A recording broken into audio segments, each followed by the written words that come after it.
Coming to you from a cozy little condo high atop Old Fourth Ward, Atlanta.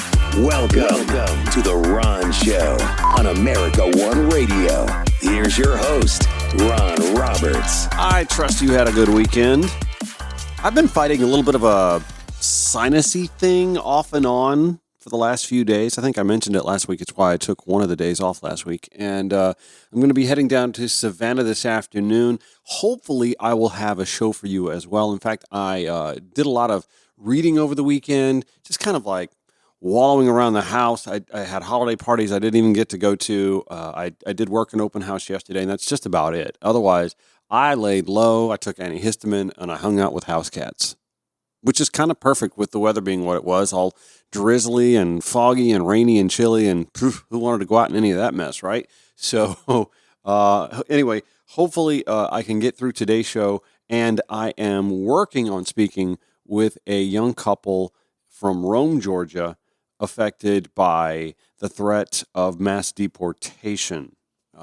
Jamie and Jennifer Kachua are quite a story, and hopefully I'll get the chance to talk to them this afternoon and have that for tomorrow's show. If not, it'll be one day later this week. Anyway, so I did a lot of reading over the weekend is the point I'm getting to, and their story caught my eye in a fantastic and sweeping New York Times piece that speaks to how our immigration system isn't just failing immigrants, it's failing Americans who know and love and are married to or related to immigrants as well.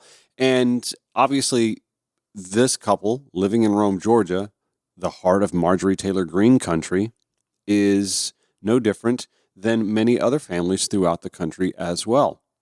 They are also surrounded by people who may have voted against and love them and voted against their interests despite voting for Marjorie Taylor Greene and, of course, Donald Trump. So I look forward to having them on, if not tomorrow, later this week. I thought I'd instead focus a little bit on what next for the Democratic Party. And I've talked a lot about what the future looks like for liberals and progressives, for the most part, from a lens of where the media apparatus steps in. I'm also going to spend some time watching the documentary called Bad Faith and reaching out to those documentarians, and we'll have them on here pretty soon. To give you some background, reading right from their website, Bad Faith is a feature-length documentary that explores the dangerous rise of Christian nationalism in the United States. So, a good bit of reading done over the weekend, a good bit of reaching out, networking, and some documentary viewing, and I understand that what I'm doing is, in some form or shape, just repurposing things that maybe you don't get a chance to look at or read because of a paywall, and that's why I go ahead and pay for most of these subscriptions myself. And by the way, you can contribute to The Ron Show to keep it on the air and help me do that, ronshowatl.com. But I also like to offer conversations with the affected folks or the folks behind the stories that you'll hear me read about. So, like many of you, I often wonder what the future holds for folks on their way out. President Joe Biden is on his way out. Vice President Kamala Harris on her way out. Now, we know because of Joe Biden and his age that, I hate to sound crass, there's only so much future for him. But there is his legacy, and he seems to be somewhat fixated on his legacy, as he should.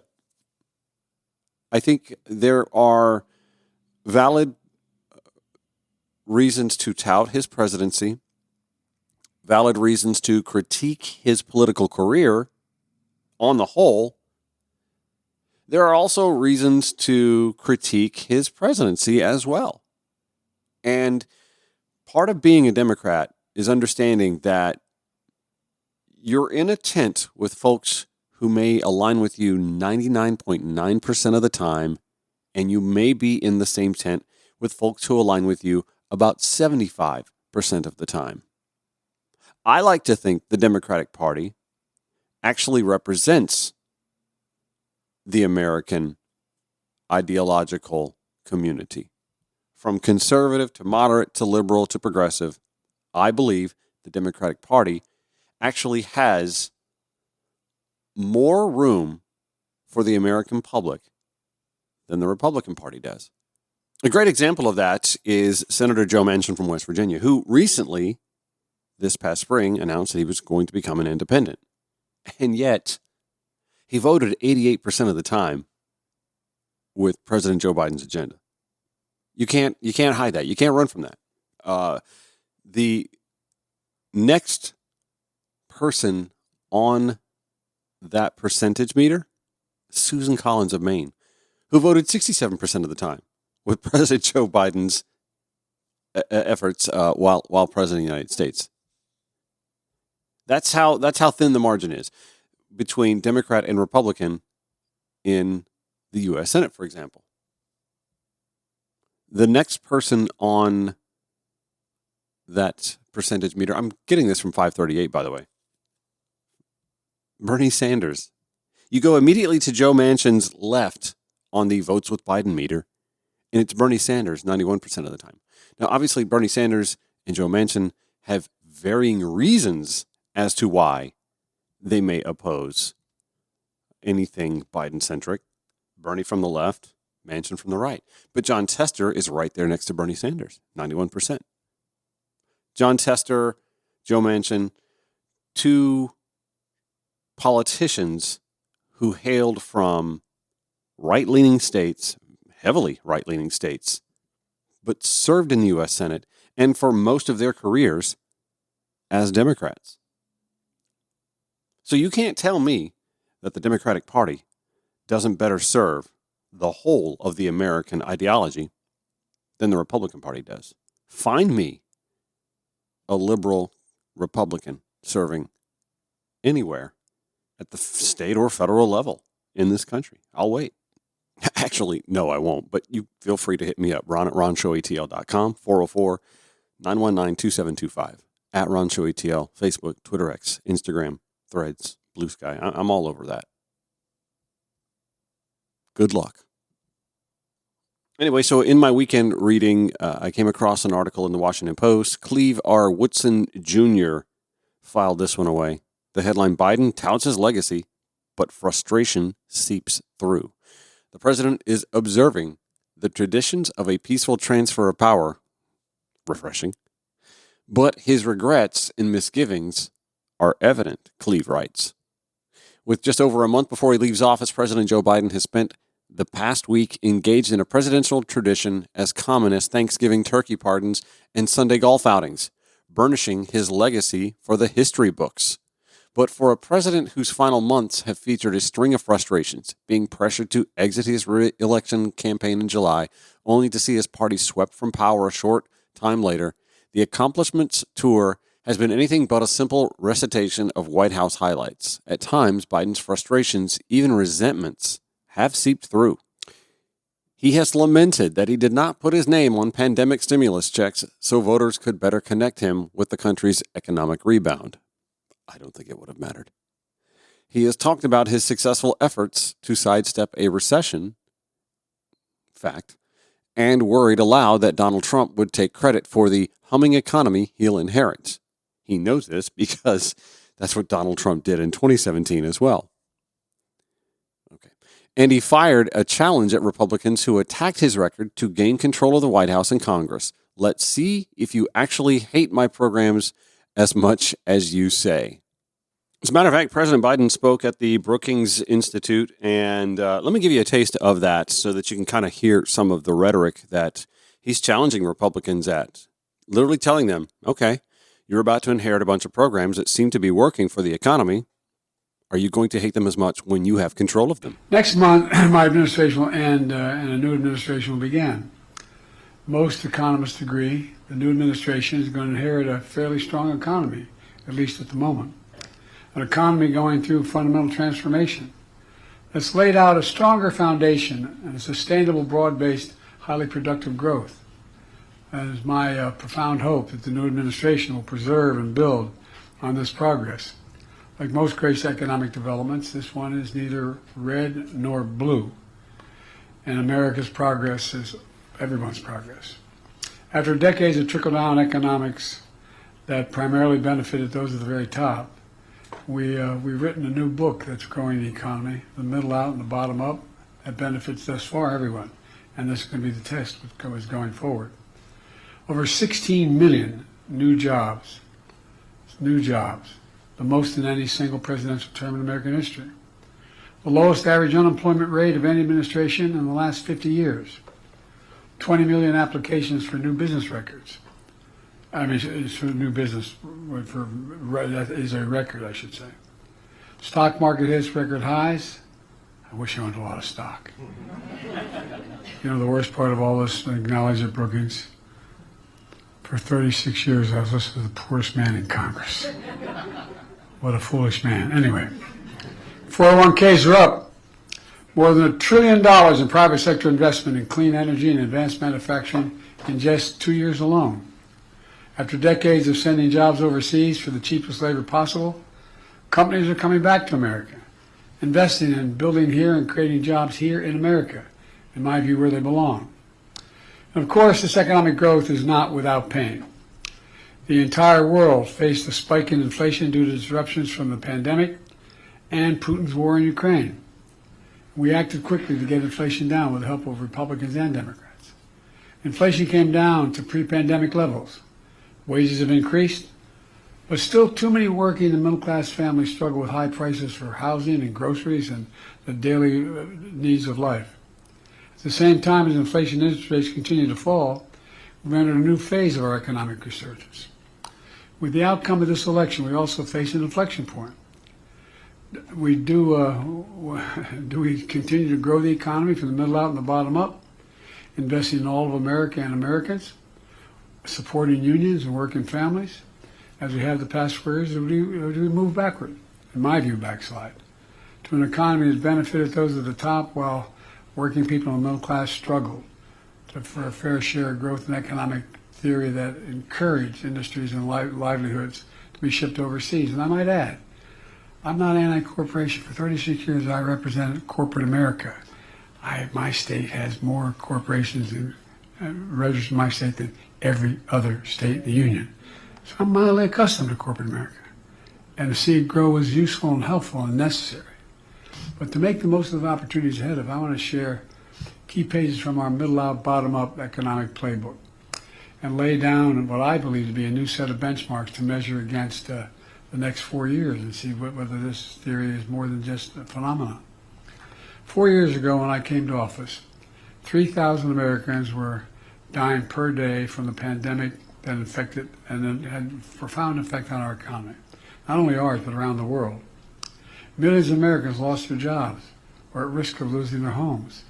Hundreds of thousands of factories and businesses, hundreds of thousands, closed and creating despair in communities. I remember when I was campaigning, they'd say, my dad used to work at that factory. My grandfather works at that factory. It's gone. People lost hope. They lost hope, particularly through the Midwest and other areas of the country. Supply chains was shattered. Prices soared in everything from cars to homes to appliances. The previous administration, quite frankly, had no real plan to get us through one of the toughest periods in our nation's history. In fact, there's an old saying, if the only tool you have in your toolbox is a hammer, everything looks like a nail. Over the course of decades, Republican leadership, and I'm not those of you who know anything about me and my career in the Senate, I had as many Republican friends as Democratic friends, for real. I'm not one of these, anyway, I won't get going.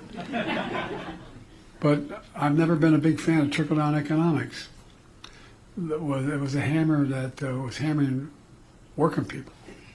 My dad used to say, my dad was a well-read man who he got accepted to go to Hopkins, but during the war he never got to go. But my dad used to talk about it. He said, Dad, Joey, not a whole lot trickles down on my kitchen table at the end of the month. Slashing taxes for the very wealthy and biggest corporations, diminishing public investment in infrastructure, in education, in research and development. And keep your eye on it. We're going to find out whether or not what they want to do on each of those areas continue to slash, does it make sense or not. Offshore jobs and factories took off for cheaper labor overseas, destroying unions while imposing costs on those products made in America. And despite the mythical reputation to pay for itself, trickle-down economics deeply worsened our fiscal outlook, in my view. To offset the cost, advocates of trickle-down economics ripped the social safety net by trying to privatize Social Security and Medicare, trying to deny access to affordable health care and prescription drugs, lifting the fortunes of the very wealthy, often meant taking the rights of workers away to unionize and bargain collectively. And by the way, I'm all for the very wealthy. I'm not joking. You can make as much money as you can, good for you. But everybody's got to pay their fair share. And by rewarding short-termism in pursuit of short-term profits, extraordinary high executive pay, instead of making long-term investments in many cases. As a consequence, our infrastructure fell further behind. A flood of cheap imports hollowed out our factory towns. Remember Infrastructure Week? We had Infrastructure Week for 4 years and nothing got built. Well, everybody said when I wanted to have an infrastructure bill that mattered, over $1.3 billion, we'd never get it done. We got it done. Next president has a game plan I laid out, and by the way, he's going to find, since I made a promise I'd invest as much in red states as blue, he's going to have trouble not doing it. He's going to have a lot of red state senators who are opposed to all, didn't vote for it, deciding it's very much in their interest to build the facilities that are on this block. Later in that speech, Biden said, some of my friends in the Republican Party, they're against all the things we did. Keep your eye on them. Tell me when they want the programs we voted for to be cut in their states. Show me the most conservative Republicans willing to take away the factories that are going to be built in their states. Going to be interesting. Going to be interesting. Let me take a quick break. I'll come back and pick up on this story in the Washington Post. Biden reflecting on his legacy in his final weeks. When the Ron Show continues on America One Radio, Progressive Voices via TuneIn. Again, you can follow the Ron Show on your preferred social media platforms at Ron Show ATL, Blue Sky, Instagram, Threads, Facebook, Twitter X. I'm struck as I was listening to Joe Biden's speech at the Brookings Institution over the weekend. It's so easy, and I don't think I was shy about saying this. You can tell that the years have taken a toll on President Joe Biden. And not just the 80-some years of his some life. No, you can see that from 2016 to now, I mean, hell, I'm probably different than I was 8 years ago in some way, shape, form, or fashion. I know I don't see as well as I used to, but you can see that time has certainly taken its, and it should. I mean, not only has the man been vice president for 8 years, president for 4, only the two most anxiety-riddled, blood pressure-inducing jobs on the planet. Yeah, I guess it's going to take its toll on this. What's going to be interesting is to watch how the MAGA Republican who's been propping him up or who's been hiding his maladies, and I don't think anybody's been hiding his maladies. The man's had a stutter since a child, and as he's aged, it's, I think, become more prominent. His ability to see, he's constantly squinting. He always looks angry because he's squinting at a teleprompter instead of putting on glasses, I guess out of fear of looking old. Sorry, dude, that old kitty's out of the bag. Nonetheless, to watch as the MAGA Republican attack dogs pivot to becoming defense mechanisms as another senior adult president-to-be waddles into the White House. So I was listening a little bit to President Joe Biden's speech at the Brookings Institution while also picking up on a story that Cleavar Wooten filed with the Washington Post that spoke to the president doing his best to sort of spend the last few weeks reflecting. He's obviously doing some clemency work too, and trying to bolster his legacy for the future to, well, the present actually to be aware of, and for the future to hopefully take note of somewhere down the road. I'll give you that link to the Brookings Institution speech, by the way. It's a YouTube video you can watch. I'll put that in the show notes today at ronshowatl.com. Wooten writes, in sum, this week has showcased a president who has a keen eye for history, fretting over his place in it. After a string of signature achievements, his supporters declared Biden, quote, the most consequential president in modern history, one who helped pull the nation out of an economic freefall after the pandemic and put the United States in a far better position economically than other Western democracies. Biden notes that in his speech, by the way. Yet now he joins a list of presidents limited to a single term, and his chosen successor was decisively defeated. I don't like the word decisively there when 250,000 votes difference in a handful of states really decided the outcome. But nonetheless, I think the popular vote percentage is like 4th or 5th lowest of all time. Anyway, What's more, for some, Biden has gone from the man who saved the country from Trump to the man who enabled Trump's second act. And Biden is spending his final days at times statesmanlike, at times bristling, trying to influence who gets the credit and who gets the blame. Some historians who follow the presidency say Biden has always shown flashes of anger when he feels underestimated. While they are far more fleeting than Trump's brandishing of grievances, they have at times been unmistakable. There has always been this issue of resentment with Biden. He resented Obama and crew for supplanting him in 2008 and for telling him not to run in 2016. And he has many other resentments. This according to Tevi Troy, a presidential historian who recently published a book on the relationship between presidents and CEOs. But can you imagine how resentful he is of the shifting narratives and the way he's been pushed aside and manipulated and not treated fairly? So yeah, I can see him being resentful. Great piece. Going to share that in the show notes at ronshowatl.com. So what happens with Vice President Kamala Harris? Well, there's a story about that as well. Did some reading over the weekend. I'll share it with you when we come back on The Ron Show, America One Radio, Progressive Voices via TuneIn or wherever you podcast. This is The Ron Show on America One Radio. So I spent the first half of the show reflecting a little bit with as President Joe Biden is doing while on the trail, I guess. Can you call it a trail? Yeah, he's out doing speeches and sort of reflecting on his presidency, his political legacy, and focusing a lot on the sort of economy that he is handing over to President-elect Donald Trump. And he's sort of in a unique position because he was the outgoing vice president the last time Donald Trump went into the White House and inherited an economy that was in strong shape. The funny thing is, while Trump was president, especially the first 3 years, there was nothing wrong with the economy, according to MAGA Republicans, conservative pundits, talk radio. Just the economy was just humming right along. And yet almost all of the major economic indicators would tell you that the 3 years prior to Donald Trump's presidency were better than the 3 years, first three, of Donald Trump's presidency prior to the pandemic. That's not me saying that. That's Forbes magazine and the Washington Post with charts abounding that just showed, by and large, the economy was in much better shape prior to Donald Trump's presidency. Listen, when he got into office, the tax cuts were like a line of blow. Not that I know a thing about doing a line of blow, but you get this nice little bump and then the crash, the come down. Things kind of, all presidents do this. Joe Biden had to do this to some extent. Not just so much with tax cuts, but with government spending. See, that's the difference between Republicans and Democrats. Republicans want to do it with massive tax cuts, starving government, and then Democrats, when they come in to help rescue an economy, as Democrats are almost always having to do when they come into the White House, rescue an economy, they choose government spending because they know that government spending actually contributes to the economy. Tax cuts, especially when they go progressively to the wealthiest of us, of them, not us, they like to sit on it. Wealthy people stay wealthy by not spending money. They like to hoard their cash. They don't put it back into the economy. Hell, in a lot of cases, they shelter it offshore so that when Democrats get back into power, they can't get that money. Government spending actually puts money into action, into the economy.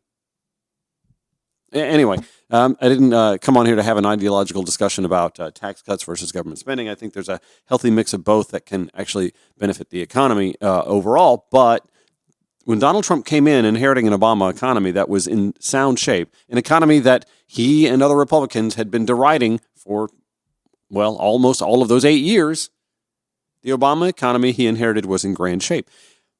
I think the economy that he is inheriting now is in good shape. And I think Americans are going to regret this election decision if Trump follows through on all of his campaign rhetoric. Now, his Treasury Secretary pick has folks thinking, maybe this Treasury Secretary guy, who, by the way, is a Wall Streeter, and Donald Trump likes following Wall Street as well. He loves to see what the Dow Jones is going to do. He will follow what the stock market does with scrutiny. And the first wobble, as mass deportations or spikes in tariffs kick in and it affects the economy, I think there could be some walk back. Maybe, I don't know. But he is inheriting, his administration is inheriting an economy that has had to spend years tackling inflation that was worse globally than it was here. It's just hard to run on the campaign trail and say, yeah, it's bad, but it could have been worse. It was a hard sell to make to the American public. Donald Trump's going to inherit an economy that he can either leave alone and let continue to succeed, low unemployment, inflation under control, consumer confidence will grow, and it was growing prior to his election. It'll grow again just because MAGAs are suddenly now optimistic. It's just funny how that works, right? American sentiment changes ideologically. I'm not going to say that Democrats aren't guilty of this as well, but polling numbers have this changeover when an election has been decided, and all of a sudden, pessimistic folks become optimistic folks for no reason other than just who won. So consumer confidence, I imagine, will grow. But let's see what tariffs eating into our pocketbooks and mass deportations eating into our supply chain do to the economy. I was reading a piece. I spoke a lot about Joe Biden and working on his legacy. So what is to become of Vice President Kamala Harris and her legacy? Another Washington Post piece. This one written by Ashley Parker and Maeve Reston. So what is to become of Kamala Harris? The headline, Kamala Harris grapples with her future in a wounded Democratic Party. As questions loom about a run for president or governor, many Democrats do not blame Harris for her loss, but that doesn't mean they want her to run again. I chuckle only because this is a conversation that we've been having since election night. Those of us on the left, right? We've been having this conversation. We're not sure we want Kamala Harris to run again. No offense, ma'am, but I guess is the mindset. Let's just dive right on into this piece here. When Mitt Romney lost his 2012 presidential race, he bought several properties in Utah and spent time with his growing brood of grandchildren before seeking and winning one of the state's U.S. Senate seats. When Hillary Clinton lost her 2016 bid for the White House, she retreated to the woods of Chappaqua, New York, before embarking on various projects, including a political action committee and several books. Both enjoyed fleeting boomlets, suggesting they make another run, but they ultimately followed the path of most losing major party candidates in modern history by declining to seek the presidency again. Their parties, in essence, had rendered a stark verdict.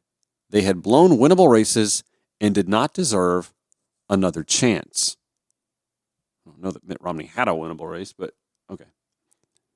In the wake of her own 2024 loss, Vice President Kamala Harris and her allies are grappling with what her political future holds and debating whether the unofficial rule still applies, specifically whether her first shot at the White House as the Democratic nominee should also be her only one, given the extraordinary circumstances of Harris' 107-day sprint to Election Day.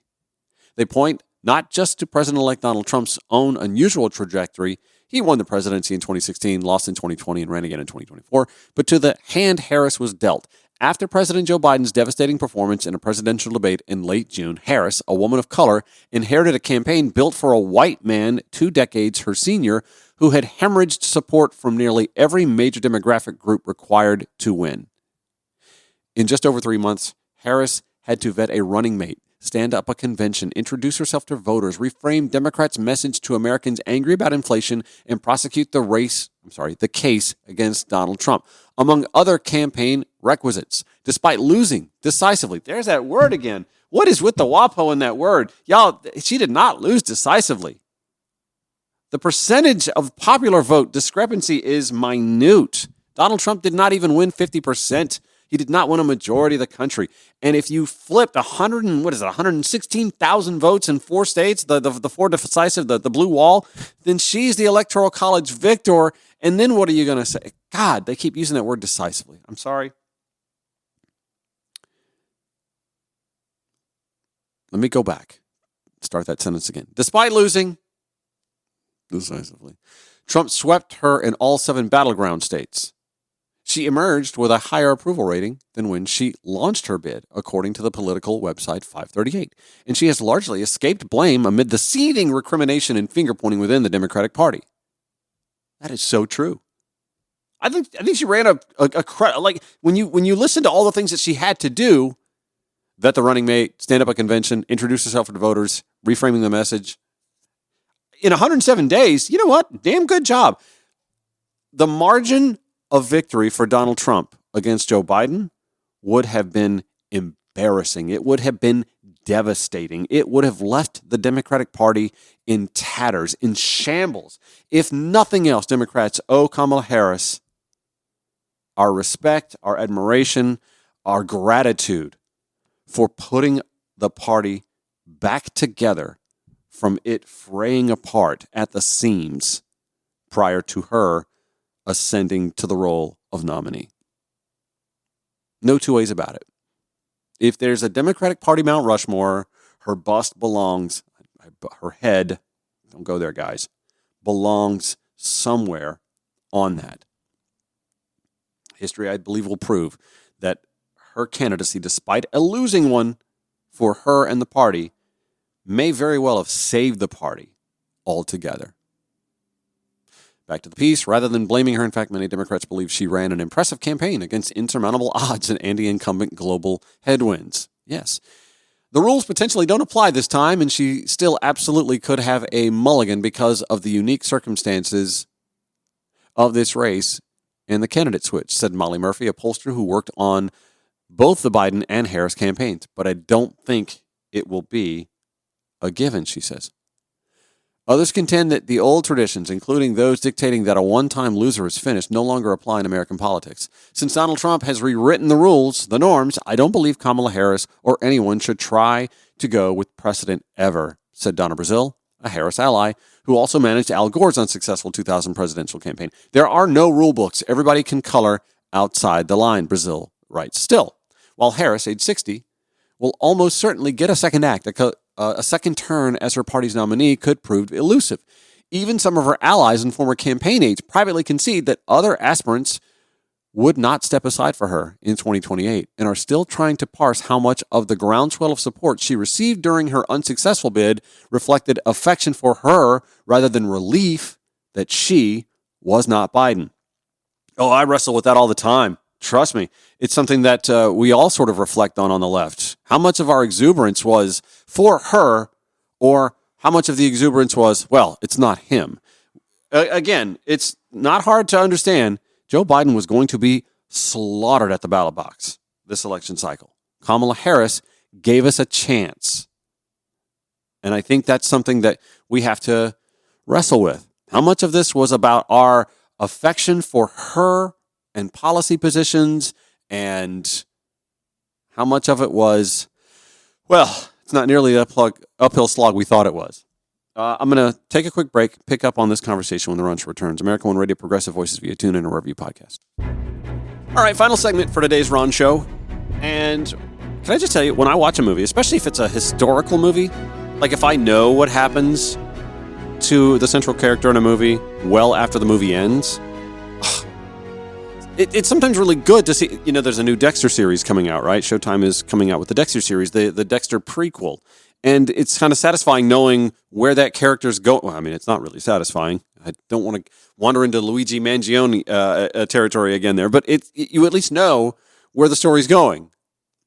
In the case of President Joe Biden and his legacy, there's questions about where that story goes. There's questions about where Vice President Kamala Harris' story goes. And so when these two pieces dropped in the Washington Post over the weekend about Biden and trying to secure his legacy and what'll become of Vice President Kamala Harris and her political future, well, I want to know. I want to fast forward to that, right? We obviously don't have the benefit of that. So I guess we just pop the popcorn and continue watching. Both these pieces dived into that. Going back to the Kamala Harris piece, speaking about her potential for another shot at the White House or maybe something else for her.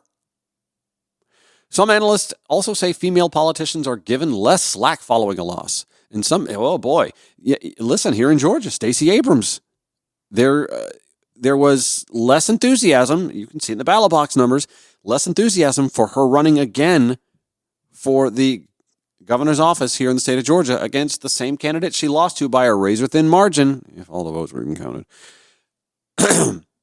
there was less enthusiasm for her in 2022. And I was just a fledgling podcast show on the air in the throes of that campaign. And I got to be honest with you, I saw a lot of problems with that campaign. A lot of sticking to the urban cores, not going out to where the Floyd counties and the Polk counties and the, Baldwin counties, where there weren't teeming hordes of support, but potential votes to pick up in a razor-thin margin. Those potential votes that you can pick up in the red counties and the rural counties, they start to add up.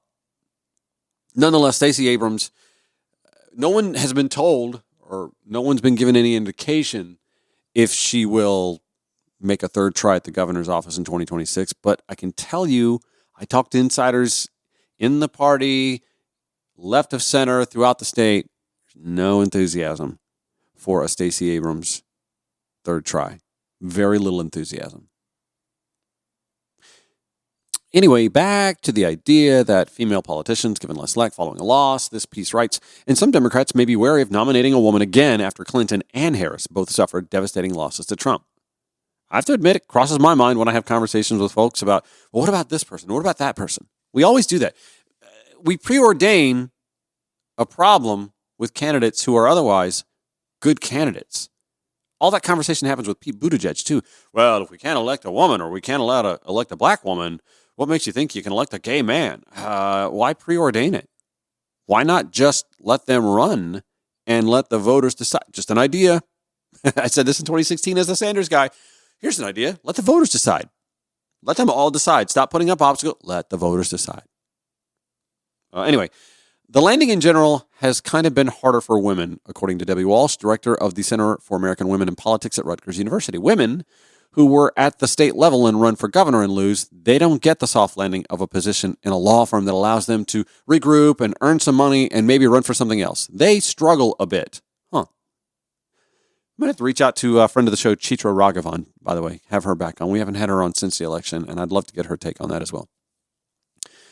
Harris plans to take her time deciding on her next move and remains open to a variety of possibilities, according to interviews with more than 20 current and former Harris advisors, donors, and confidants, many of whom spoke on the condition of anonymity to share candid assessments. Her husband, Doug Emhoff, who I like, by the way. I thought Doug was fantastic in his role, a very unique role. I thought he was fantastic. Anyway, Doug plans to return to his career as an entertainment lawyer. And shortly after the election, the couple decamped to Hawaii with a small coterie of aides to decompress and relax. Some of her donors and supporters, particularly those in her home state, hope she will run for governor of California in 2026. But in 2015, when she was state attorney general and a rising star deciding on her next move, Harris decided not to seek that job after extensive discussions with advisors. She listed the pros and cons of running for governor versus senator on a legal pad, aides said, concluding that the Senate was a better fit for her interests and her strengths as a former prosecutor. But as soon as she lost to Trump on November 5th, some Harris supporters seized on the idea of a gubernatorial run, including wealthy donors, eager to see her take a leadership role in such a powerful post. Can I just tell you, I actually think this is not a bad idea for her.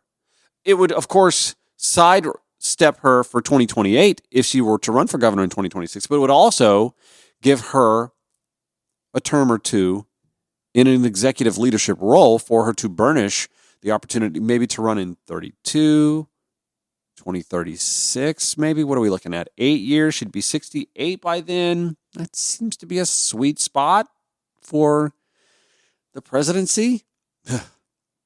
Although, would it not be nice to see someone in their 40s or early 50s in the White House again? Just going to put that out there. Anyway, back to the piece. The people that drove that conversation within 18 minutes of the election being called was the finance team, said Harris confidants. By not ruling out a run for the governor's mansion, Harris has effectively frozen the already crowded field with heavyweights like Representative Katie Porter, who is not a popular person outside of her district. Although I love her. I like the way she whiteboards things and plain speaks to the voter in a way that any voter of any intellect or any educational acumen can understand. I think more Democrats need to follow suit with that, by the way. Pete Buttigieg does a great job of that as well, by the way. Deciding whether to enter, many California political strategists say Harris could easily clear the Democratic field and would be the favorite in her home state where she beat Trump by 20 points in November. It could also represent another chance for a historic first. The nation has never had a black female governor. I'm certain, we heard that a lot, by the way, in the Georgia run-up with Stacey Abrams running twice. We've never had a black female governor.